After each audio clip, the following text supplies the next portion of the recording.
Meteorologist Kari Hall has been tracking that. Certainly, we are seeing the effects on the hillsides. You can see they're all brown right now, but we just need to be careful out there.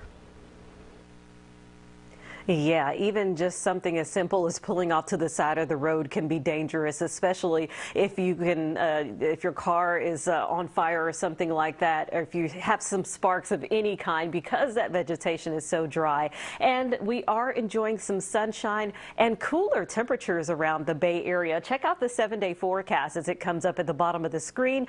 Maybe you're about to head out for lunch, and right now it's 62 degrees. And for the most part in the South Bay, the wind is pretty calm, but we've had these breezes pushing through, and the wind is going to get even stronger. Take a look at the forecast for the rest of today. Won't be as warm as yesterday. We're going to make it into the mid to upper 60s, and then those winds will really start to kick up after about 3. But the wind advisory begins at 5 o'clock. And here's a look at all of our high temperatures today. So Martinez will reach 69 degrees, also 69 in Livermore, 67 in Palo Alto, and San Francisco will see highs in the lower 60s. And once again, with those winds for all of these areas shaded in this amber color, we are going to see the coast and the hills under this wind advisory as we go into tonight, and it will be continuing into early tomorrow morning, and then the winds will start to calm down. So this will be a short-lived wind event, but still, look at these wind gusts that we're expecting, up to 53 miles per hour around 8 o'clock in San Francisco. So make sure everything around the house is all secure, ready for these high winds, but we also need to be prepared for the potential that a small fire could get spread very rapidly because it will be so windy. The vegetation is dry, but we are not under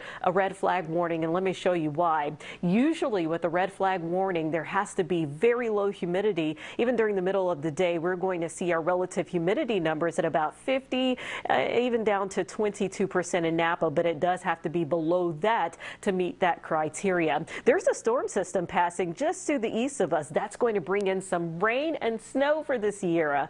Most of the spots that will get the snow will be up above 8,000 feet, but that's over the course of a few days. We could see anywhere from about 1 to 5 inches of snow. Not a lot, but it is great to see as we approach the end of May. We are going to see our temperatures staying cool for the next few days and then start to warm up by the end of the weekend, and some of our warmest spots inland will head into the low 80s, while San Francisco will see those temperatures in the low to mid 60s. Marcus?